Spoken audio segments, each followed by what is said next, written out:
दोस्तों, जो हम बोते हैं वही कई गुना होकर हमें वापस मिलता है। मित्रों, आधुनिक होने के चक्कर में इस सत्य को मत भूल जाना कि प्रकृति की इस व्यवस्था में सुख बांटने पर वही सुख हमें कई गुना होकर हमें वापस मिलता है और दूसरों को दुख बांटने पर वह भी हमें कई गुना होकर वापस मिलता है। जैसे बिना मांगे दुख मिलता है, वैसे ही बिना मांगे सुख भी मिलता है। पिता के जीवन काल में उसके 100 पुत्र मारे गए।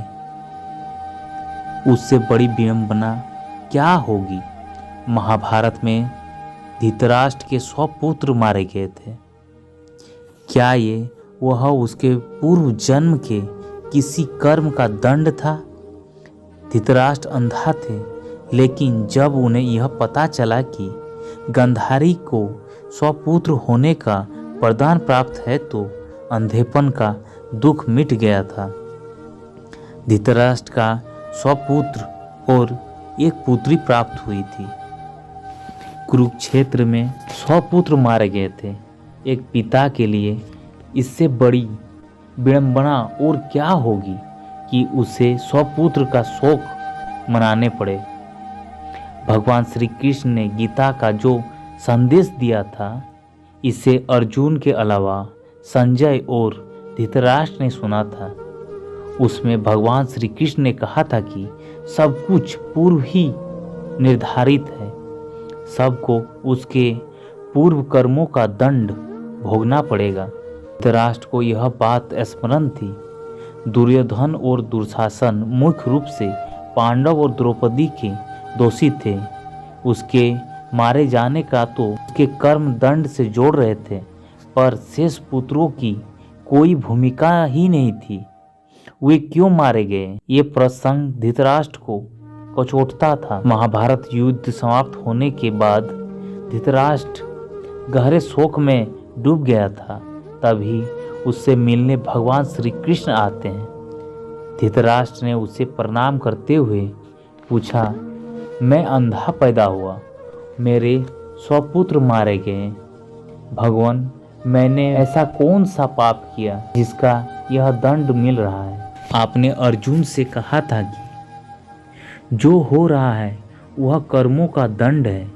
मेरे अंधे होने और 100 पुत्र के मारे जाने की पीछे क्या कारण है? हे केशव, मुझे ये बताएं। अपने पुत्रों की पीड़ा से उभरने में यह काम आएगा। भगवान श्री कृष्ण ने कहा, महाराज धृतराष्ट्र, आपने उचित ही सुना।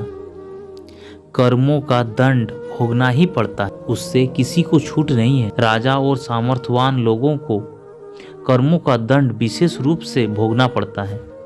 ईश्वर उसे समर्थवान बनाते हैं तो उससे ज्यादा जिम्मेदार होने की आशा रखते हैं। कुछ पाने के लिए कुछ तो देना ही पड़ेगा। महाराज, आप इस जन्म में भी राजा थे और पूर्व जन्म में भी राजा थे, पर आपने कई पाप कर्म किए हैं। धृतराष्ट्र अधीर हो गए और बोले, हे केशव, मैंने इस जन्म में जो किया वह मेरे सामने है।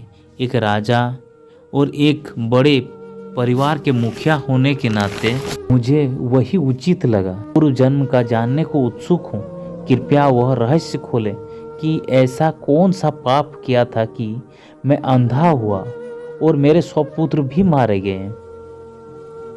भगवान श्री कृष्ण ने पूर्व जन्म की याद दिलानी शुरू की। उन्हें पूर्व जन्म ले गए।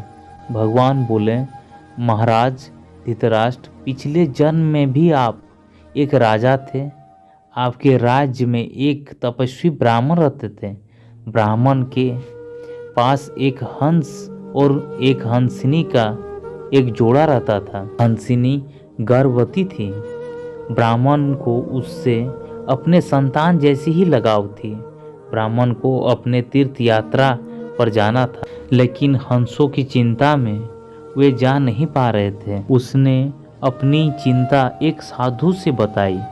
साधु ने कहा, तीर्थ में हंस बाधक है, हंसों का अगला जन्म खराब क्यों कर रहे हो? राजा प्रजा का पालक होता है। तुम और तुम्हारा हंस दोनों राजा के प्रजा हैं। उन्हें राजा के संरक्षण में रखकर तुम तीर्थ में जाओ। एक प्रजापालक थे, इसीलिए ब्राह्मण को बात जम गई। वह आपके पास आया और सारी परेशानी कह सुनाई। आपने ब्राह्मण को तीर्थ से वापस आने तक हंसों का दायित्व स्वीकार लिया। ब्राह्मण अपने हंस और हंसिनी को आपके पास रखकर तीर्थ को चले गए। हंस आपके महल के तालाब में ही पलने लगा। आपको एक दिन मांस खाने की तीव्र इच्छा हुई।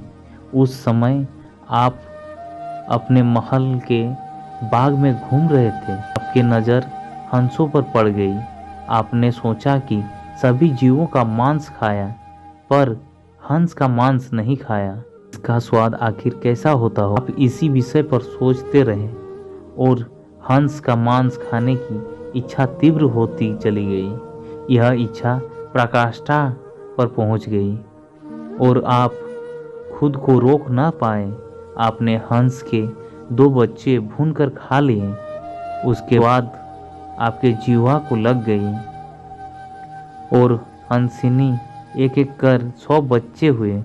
आप सबको खाते चले गए। अंततः हंस का जोड़ा संतानहीन होकर दुख में मर गया। साल बाद वह ब्राह्मण तीर्थ यात्रा से लौटा और आपके पास आया।